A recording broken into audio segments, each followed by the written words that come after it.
안녕하세요. 교과연구에 오신 여러분을 진심으로 환영합니다. 제7과 지극히 작은 자 하나에게.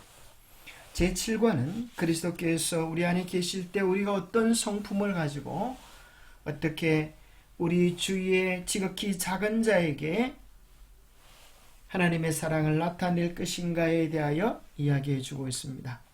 자, 1월 소지는 예수님의 생애와 사역, 월요일 소지 가난한 자들을 위한 하나님의 대책, 화요일 소지 젊은 부자관은, 수요일 삭개오, 목요일 욥을 생각하라.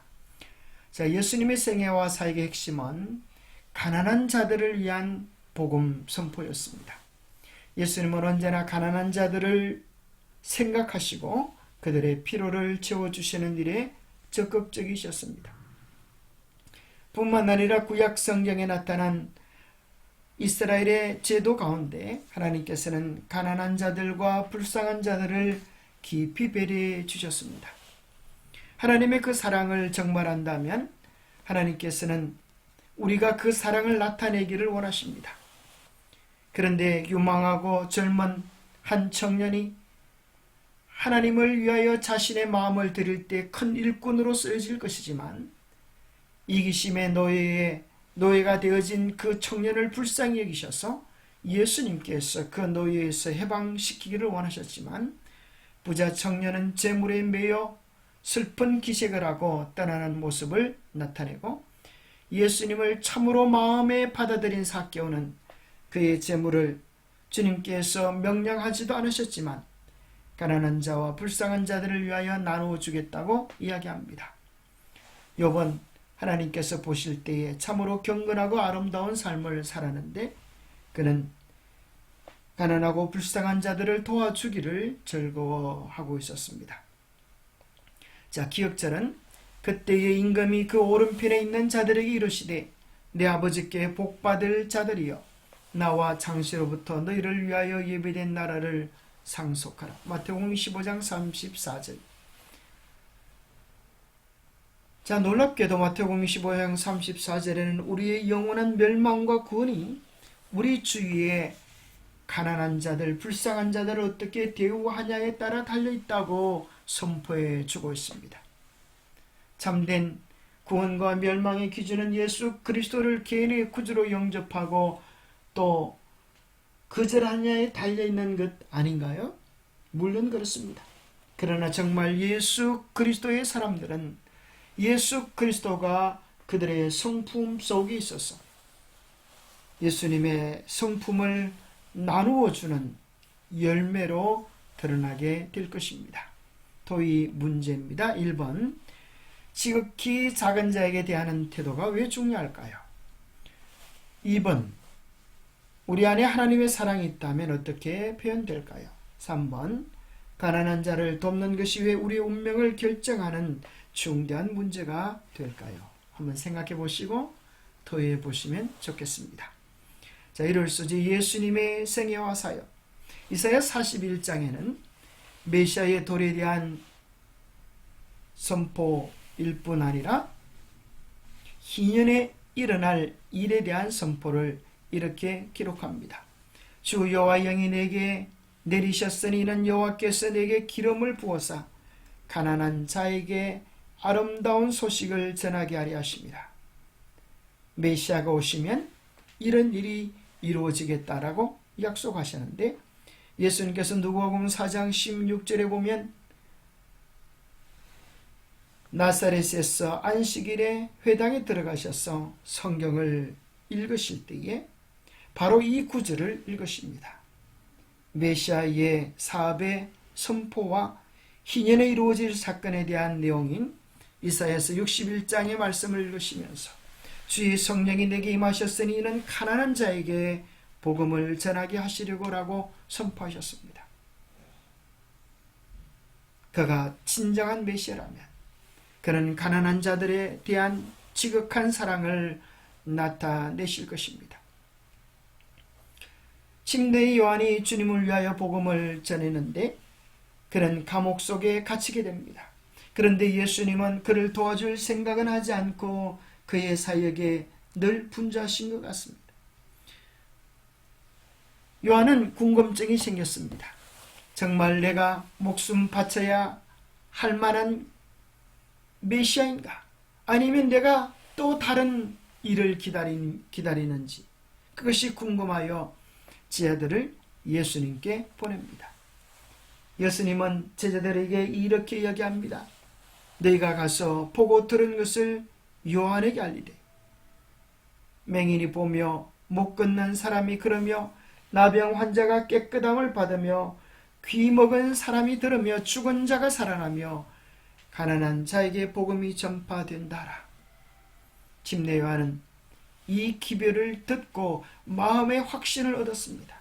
이분이 정말 메시아이구나. 나의 삶은 헛되지 않았구나. 나는 정말 바른 기별을 전했구나라는 안도의 확신을 가질 수 있게 되었습니다. 메시아인 증거, 그것은 무엇이라고요?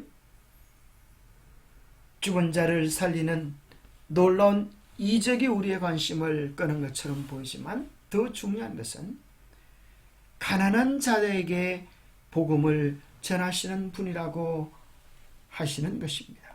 이것이 왜 중요할까요? 그 당시 가난한 사람들은 일반적으로 무시당하고 외면당했습니다. 심지어 가난은 하나님의 저주라고까지 생각되었고 그의 불행의 원인은 죄의 결과로 여겨졌습니다. 하지만 예수님은 가난한 사람들을 사랑하시고 그들에게 복음을 나누기를 즐겨하셨습니다. 이 세상의 권위와 이 세상의 사람들은 이 세상의 질서는 높은 자, 권 있는 자, 가진 자의 초점을 맞추지만 우리의 아버지이신 하나님은 낮고 천하고 고통당하는 이들에게 지극한 관심을 쏟으십니다. 침례 요한의 질문에 가장 강력한 메시아적 증거는 우리 주님께서 가장 가난하고 천한 자들을 향한 사랑이었습니다. 그런데 하나님의 사랑은 거기서 끝나는 것이 아닙니다. 고린도전서 1장 26절에서 29절에 보면 형제들아 너희를 부르심을 보라 육체를 따라 지혜로운 자가 많지 아니하고 능한 자가 많지 아니하고 문불 좋은 자가 많지 않다고 하십니다. 하나님께서 세상에 미련한 것들을 택하사 지혜 있는 자들을 부끄럽게 하려 하시고 세상에 약한 것들을 택하사 강한 것들을 부끄럽게 하려 하시고 하나님께서 세상에 천한 것들과 멸시받는 것들과 없는 것들을 택하사 있는 것들을 폐하신다고 말씀하십니다. 참으로 놀랍지 않습니까? 하나님의 손에 들려진 자들은 천하고 멸시받고 연약한 존재들이었지만 이 세상의 어떤 지혜나 권세로도 감당할 수 없는 능력의 사람들로 쓰여질 수 있었던 이유는 하나님께서 그들과 함께 계셨기 때문입니다. 진정 주님을 사랑하는 사람들은 주님의 심정으로 주님의 법칙으로 살아가는 사람들일 것입니다. 월요일 가난한 자들을 위한 하나님의 대책 레위기 13장 12절에는 그들이 곡물을 뺄 때에 밭의 모퉁이까지 다 베지 말고 떨어진 것을 줍지 말아서 가난한 자들과 그루민을 향한 사랑을 나타내라고 이야기합니다. 땅에는 언제든지 가난한 자가 그치지 아니하겠으므로 내가 너에게 명령하여 이르노니 너는 반드시 내 땅 안에 내 형제 중 곤란한 자와 궁핍한 자에게 내 손을 펼치리라. 왜 하나님은 우리 주위에 가난한 자들과 우리의 도움이 필요한 자들을 두셨을까요? 하나님의 사랑을 실천하는 기회와 우리의 성품을 이기적인 마음을 깎아서 하나님의 품성을 이루어가는 과정을 위하여 허락해 주신 것입니다. 또 특별히 안식년 동안에는 소출을 거두지 말고 가난한 자와 들짐승과 불쌍한 자들이 먹도록 그렇게 배려하라고 명령해 주셨습니다. 하나님의 명령에 의하여 가난한 자를 위하여 불쌍한 자들을 위하여 수고하는 일들은 그것이 손해보는 일일까요? 결코 그렇지 않습니다. 하나님의 약속은 이와 같습니다. 가난한 자를 구제하는 자는 궁핍하지 아니하겠다. 왕이 가난한 자를 성실히 신원하면 그 왕위가 영원히 견고해지겠다. 가난한 자를 보살피는 자에게 복이 있으며 재앙의 날에 여호와께서 그를 건지시리로다. 가난한 자를 불쌍히 여기는 것은 여호와께서 꾸어드리는 것이니 그의 선행을 하나님께서 갚아주실 것이라고 약속해 주고 있습니다. 가난한 자들을 위한 그 모든 선행을 우리 하나님은 잊지 않으시는데, 사단은 이 세상의 거짓된 가르침, 진화론을 통하여 양육강식 적자 생존의 이론을 도입하여서 강한 자가 약한 자를 잡아먹는 것은 약한 자의 살은 강한 자의 음식이 된다고 끔찍한 주장을 했습니다. 그래서 이 세상에는 강한 자가 약한 자를 잡아먹는 것은 당연한 법칙이 아니냐라고 이야기를 하는 것입니다. 그래서 수많은 전쟁들이 있었고 수많은 핍박과 학대와 무시가 있었습니다. 그러나 하나님은 우리 모두에게 이야기하십니다. 우리 모두는 다 하나님 아버지의 자녀들이라고 이야기합니다.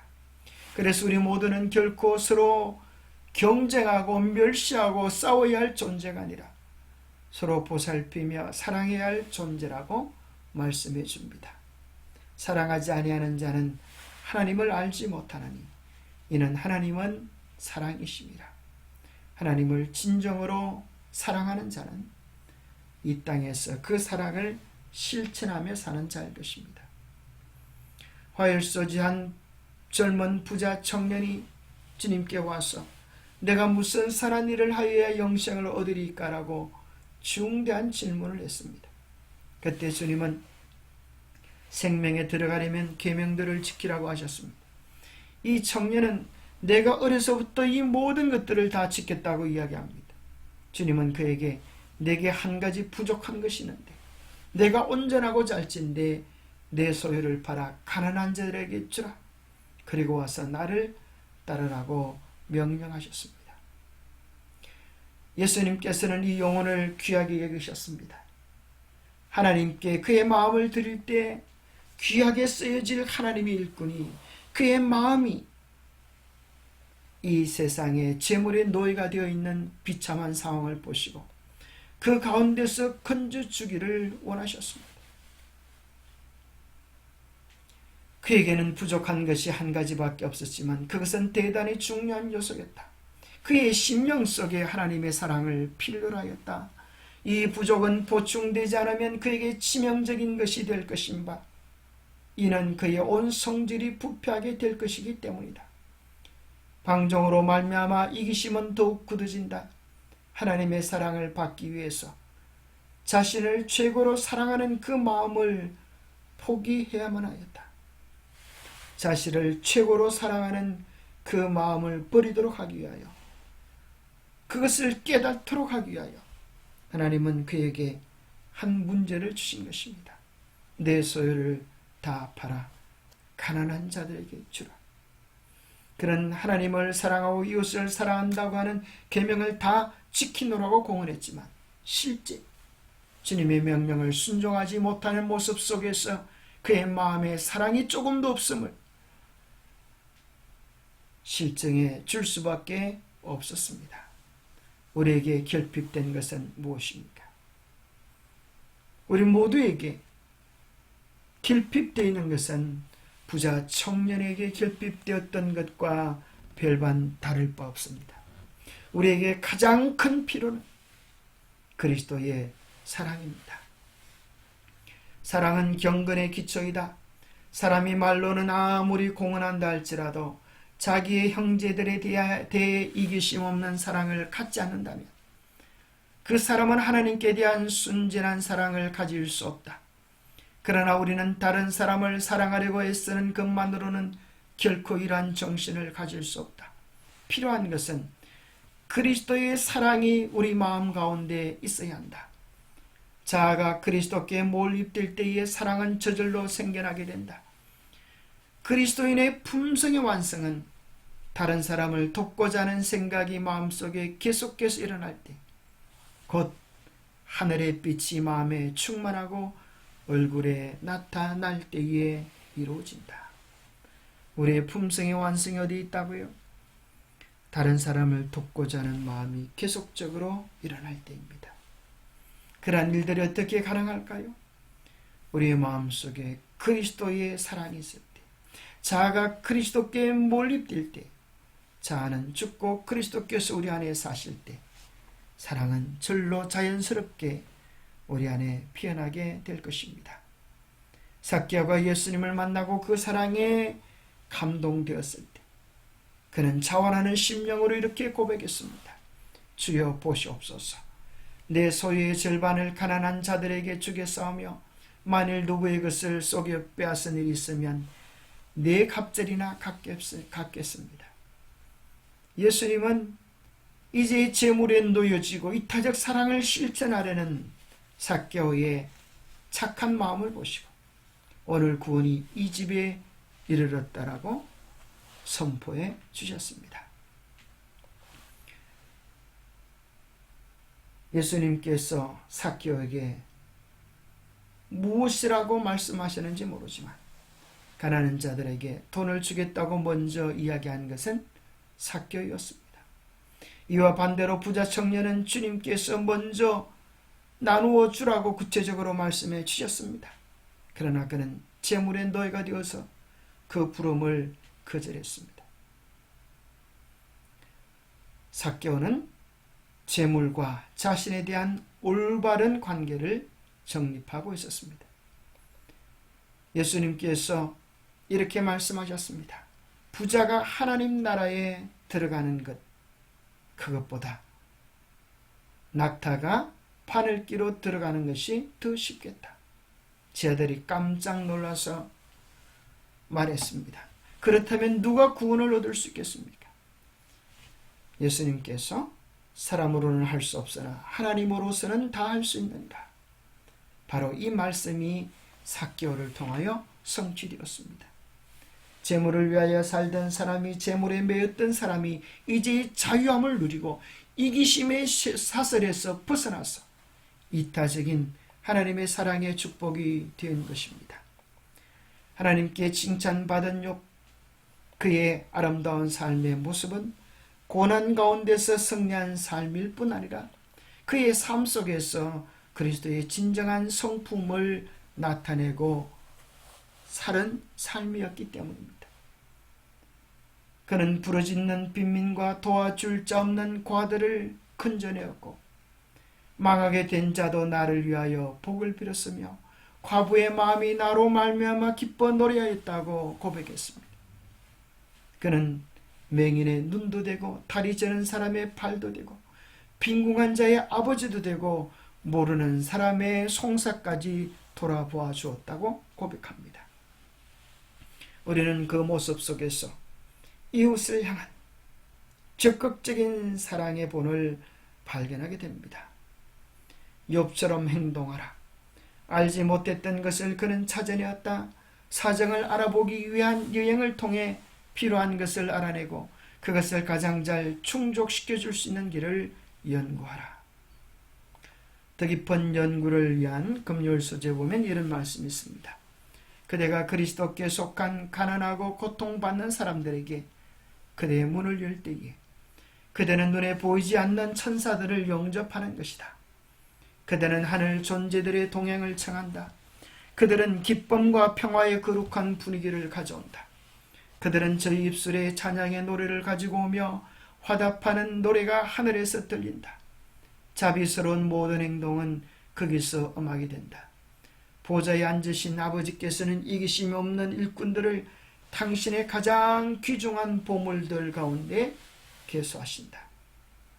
우리가 가난하고 고통받는 이들을 영접하는 것은 천사를 영접하는 것이요 주님을 초청하는 은혜로운 일들입니다.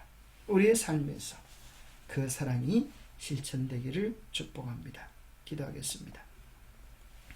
하나님 아버지, 오늘 본문을 통하여 그리스도의 성품이 무엇인지, 하나님께서 당신의 낮고 천한 자들을 어떻게 사랑하시며 돌보시는지를 깨닫게 해주심을 인하여 감사합니다.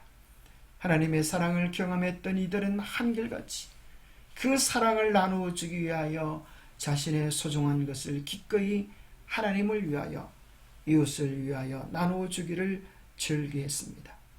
우리로 하여금 이기심과 재물과 탐욕에 묶인 죄의 노예들이 되지 않게 하여 주시고, 주님의 성품이 우리 안에 있어서, 주님의 사랑이 우리 안에 있어서 우리도 베풀며 나누며 섬기며 사랑하는 그리스도인의 삶을 살아가게 축복해 주시옵기를 우리 주 예수 그리스도 이름 머지하여 간절히 간구하옵나이다.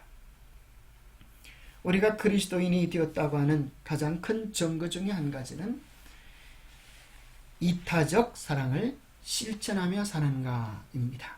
이기적인 삶을 사는가, 이타적인 삶을 사는가. 그것은 우리가 하늘에 속했는가, 땅에 속했는가라고 하는 것을 확인해 줍니다. 매일 주님의 사랑을 드러내는 우리 모두의 삶이 되시기를 축복합니다. 감사합니다.